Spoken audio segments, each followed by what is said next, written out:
You're listening to Civic Media. You can tune into any of our live shows on any radio station across the state with the Civic Media app. Find us in your phone's app store and listen anytime, anywhere.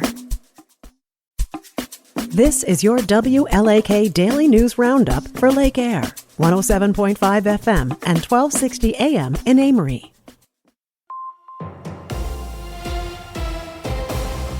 For WLAK News, I'm James Kelly.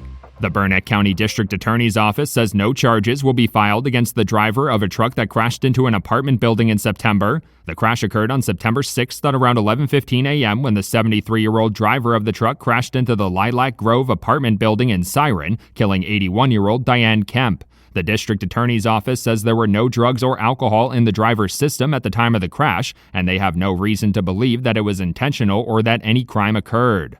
Ashland County Health and Human Services is partnering with local healthcare organizations to teach residents how to administer Narcan. The training sessions are being held on the first Thursday of every month with support from Tamarack Health and the Brick Ministries. Officials say learning how to administer Narcan to reverse an opioid overdose can be the difference between life and death. It's easy to use and can be sprayed into a victim's nose, interfering with the ability of the opioids to affect their body so they can get more help.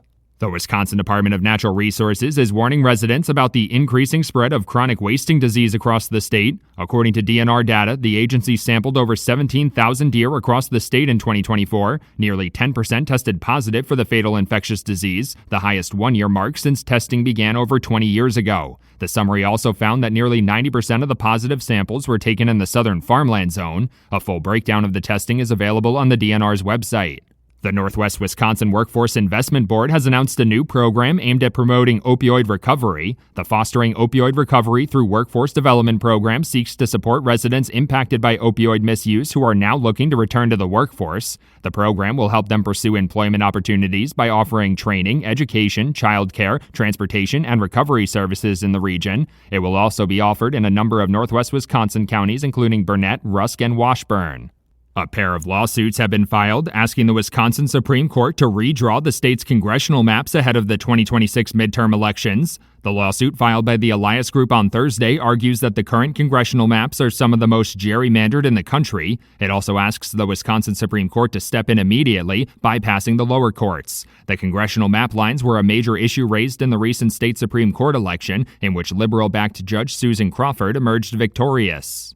Attorney General Josh Kaul has announced Wisconsin is joining another lawsuit against actions taken by the Trump administration. On Friday, Attorney General Kaul announced a new multi-state lawsuit to stop the Trump administration from unlawfully rolling back environmental protections for clean water, natural resources, and overall public health. The lawsuit specifically targets a recent executive order declaring a national energy emergency, which allows the federal government to speed up energy projects without following federal environmental laws.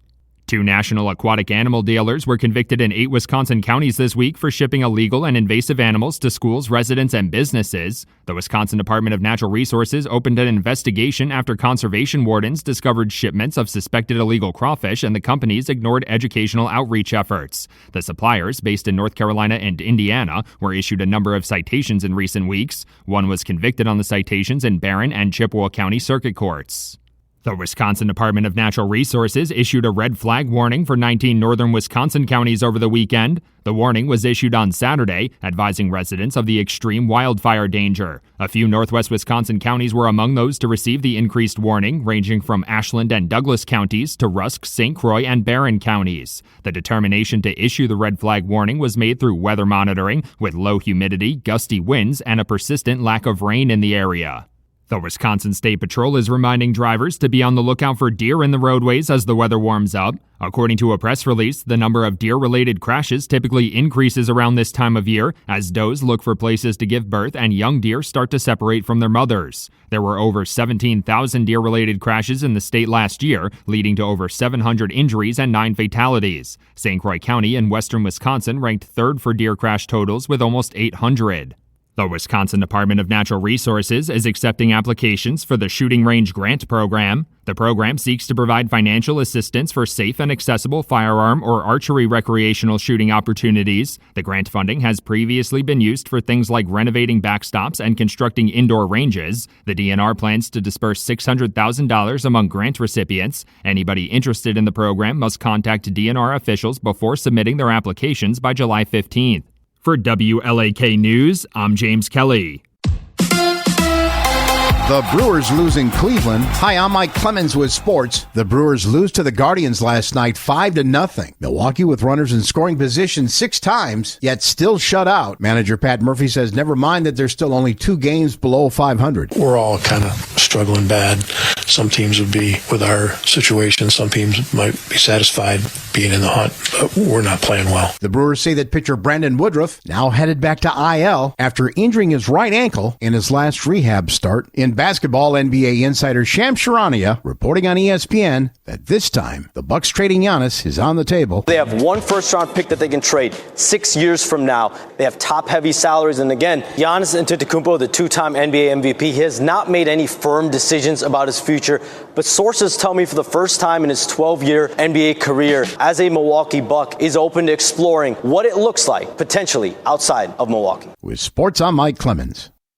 On your entertainment beat, I'm Pete Schwaba. Tom Cruise owes one of his biggest star-making roles to his sister. Cruise was visiting her in the mid-'80s in New York City after finishing a film in Europe. The two of them saw Dustin Hoffman at a New York deli ordering takeout. Cruise said he and his sister went back and forth arguing like siblings before he finally agreed to go say hi to Hoffman. Hoffman was excited to meet Cruise and invited him backstage while he was doing Death of a Salesman the next night. As Cruise was leaving, Dustin Hoffman said, "I want to make a movie with you," and that movie ended up being Rain Man. Tom Hardy is known for his roles as a tough guy, but he recently told Esquire magazine how beaten his body is and added that he's not sure how long he can continue at this pace. Hardy mentioned he is suffering with a sciatica problem, multiple herniated discs in his back, plantar fasciitis, a pulled tendon in his hip, and has just finished 2 serious knee surgeries. Maybe switch to something a little easier on the body, Tom, like mixed martial arts. Thoughts and prayers is a saying we hear way too much lately, it seems. It was only a matter of time before it was the title of a movie. The film is about a musical reenactment of a 10-year-old high school tragedy. This is director Neetzen Major's feature film directorial debut, and the material is based on her short film, which received Oscar buzz and is based on a true story. Major also wrote the film, which has a great ensemble cast, including Patrick Wilson, Molly Ringwald, Elizabeth Marvel, and Margaret Cho. And speaking of short stories, if you have one, you could possibly get $2 million for it. That is what Skydance paid for a sci-fi story called Drift, in which a disgraced space commander is pulled back into action to try and save his estranged son after he is kidnapped by a group from another world. According to Deadline, a good movie comparison is Gravity meets Arrival. $2 million for something that's been done before. Money well spent? No huge noise was made at the box office this past weekend. It was the same 1-2 punch, finishing in the top spots as last week.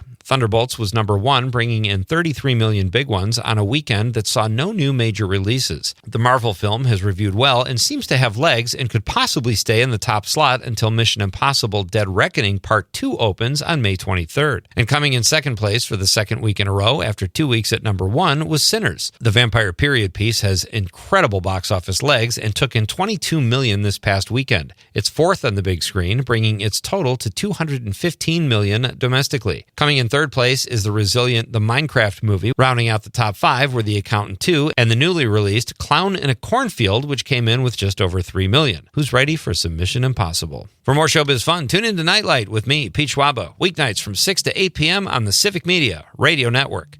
Mostly sunny today. Our high generally in the low to mid 80s this afternoon. Wind will be southeast at 5 to 15. Tonight, partly cloudy. Will drop to around 60. Tomorrow, it will be partly cloudy with a slight chance of an afternoon thunder shower and a high in the low to mid 80s. I'm meteorologist Sean Cable. Temperature now 65.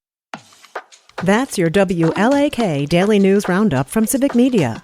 Subscribe to this podcast on Spotify, Apple, or wherever you find your podcasts. Find more news at lakeair.radio.